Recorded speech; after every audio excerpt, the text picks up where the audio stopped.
Salut. Salut camarades. Camarades, salut. Salut camarades. Salut camarades. Camarades, salut. On va se réveiller un peu. SCT.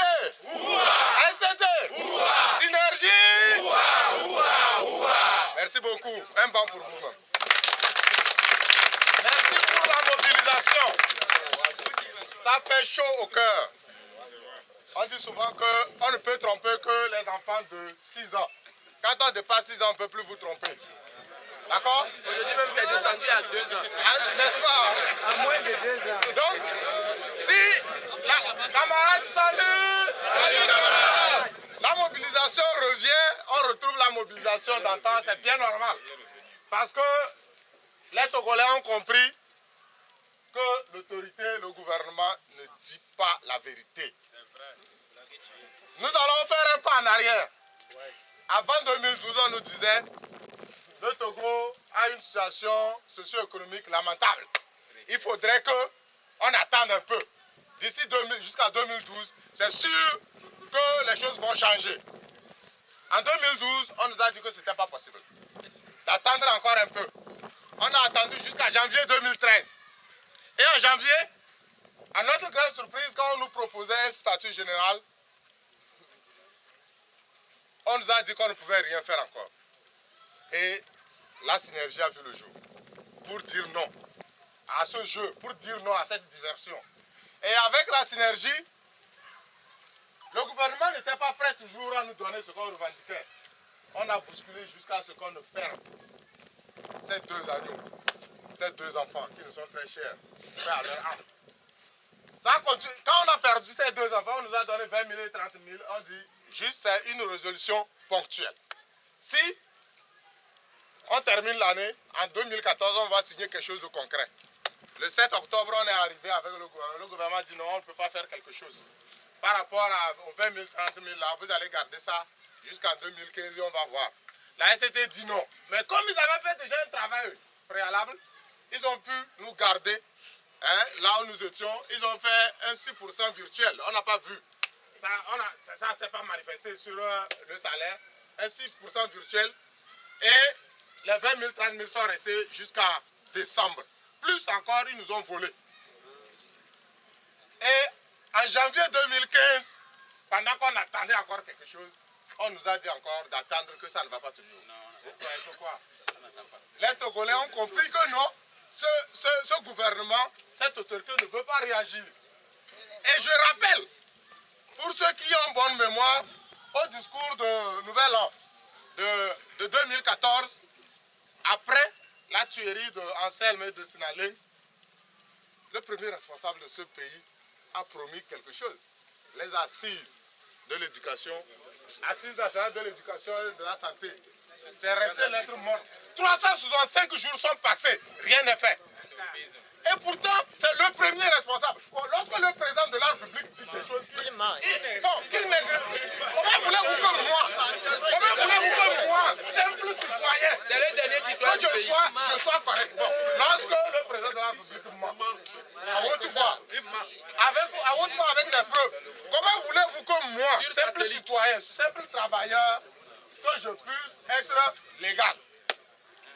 Donc, c'est dans cette perspective que les Togolais, les travailleurs togolais ont compris qu'il est grand temps de changer. Parce que hier encore, en 2014, les derniers qui croyaient encore à la bonne foi de ce gouvernement s'est rendu compte que finalement, ces messieurs ne nous traitent pas comme des humains. Il vaut mieux qu'on se ressaisisse. Et c'est ce qui a été fait. La démonstration de force a été faite cette semaine et la semaine passée avec la grève des 72 heures. Un banc pour tous les travailleurs togolais. Un banc plus nourri, plus nourri.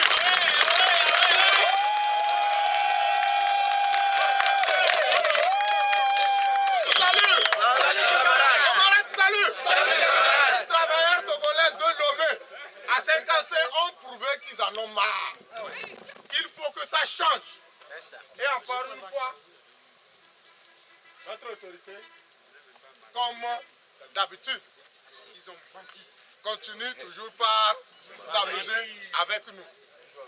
Mais par rapport à la grève des 72 heures, retenez que ceux qui ne l'ont pas respecté comme je le disais la fois passée, c'est ceux qui ne peuvent pas respecter. Ceux qui ne peuvent pas observer la grève, c'est eux qui ne sont pas allés en grève et nous leur pardonnons. Mais j'ouvre une parenthèse. J'ouvre une parenthèse pour dire à tout un chacun de nous que lorsqu'on prend une société, il n'y a pas de parti. Quand on prend une société par rapport au pouvoir d'achat, par rapport au niveau de vie, il n'y a pas de parti politique. Donc le pouvoir d'achat, le niveau de vie, n'a pas de rapport avec les partis politiques. Plutôt, le pouvoir d'achat, le niveau de vie, la capacité de s'acheter des produits, de s'acheter des biens. Camarades, salut.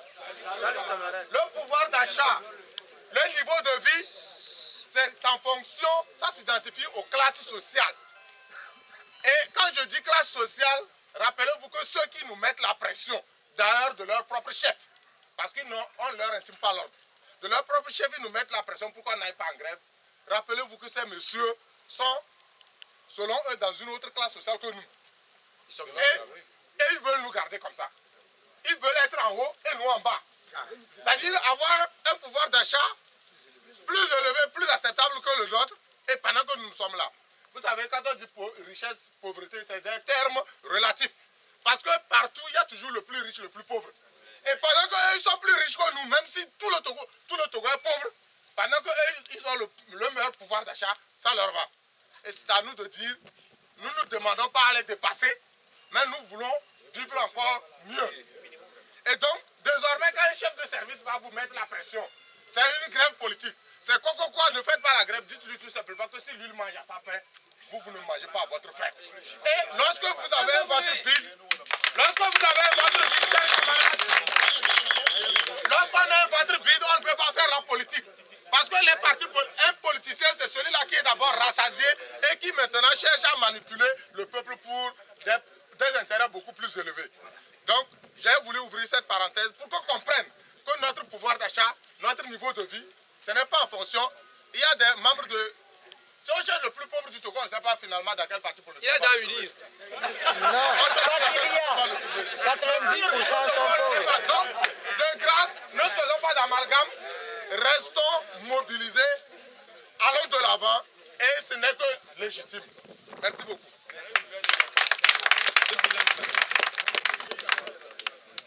Merci, chers camarades. Il a été bref, mais tous ces mots ont un grand sens. Hein. Je crois que tout le monde a écouté le message. Voilà. Voilà. C'est pas un donc... Non, je peux améliorer ma voix, s'il vous plaît. Alors, je disais que nous allons dire merci aux camarades de nous avoir fait le point sur la grève des 72 heures. Sans plus tarder, nous allons passer rapidement au CR de l'H et de Lomé.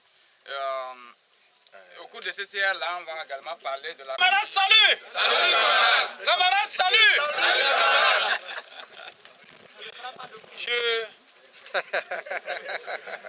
Non, en tout cas, ce que je veux dire, il n'y a pas de flou dedans.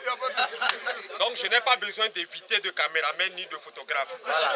Parce que je reconnais ce que je dis et j'assume ce que je dis, j'assume ce que je fais. Et je l'assumerai partout. Voilà. Donc, je voudrais dire merci particulièrement aux femmes qui commencent par arriver aux AG. Parce qu'au fur et à mesure, vous savez, les femmes généralement, elles se disent, ah, ils n'ont qu'à faire, et puis bon, on prend. On est en bas et on les soutient. Non, nous n'avons plus besoin que vous soyez en bas pour nous soutenir. Nous avons besoin que vous soyez juste à côté de nous pour nous soutenir. Et quand vous êtes là, quand on veut déconner, on regarde un peu, on se dit, si je déconne, elle va trouver que je suis lâche. Je suis faible. Donc ça nous donne le courage de continuer. Un bras encore pour les femmes. Par rapport à l'Assemblée générale du 29, c'est vrai c'était prévu le 28. Mais entre-temps, le Premier ministre a promis les rencontrer le jeudi. Alors, histoire de savoir ce qu'il a à dire et venir rendre compte, Lomé a décidé de repousser de 24 heures l'AG. Donc, ce qui fait que l'AG a eu lieu à Lomé le jeudi 29. Ce report, comme je l'ai dit, c'était pour pouvoir rencontrer le Premier ministre. Mais à notre grande surprise, le Premier ministre envoie encore des textos aux membres de la coordination qui ne peut même pas pour leur dire que le rendez-vous est annulé et reporté au lundi. Quel Donc, lundi? naturellement, on ne peut que constater, parce qu'on ne peut pas le forcer à nous recevoir. Donc, on a accepté, et l'AG a eu lieu, et ils ont passé au peigne fin la situation, et il y a un certain nombre de décisions qui ont été prises. Et par rapport à ces décisions, je vais laisser le camarade Guilou faire la lecture et je vais faire un petit commentaire après la lecture.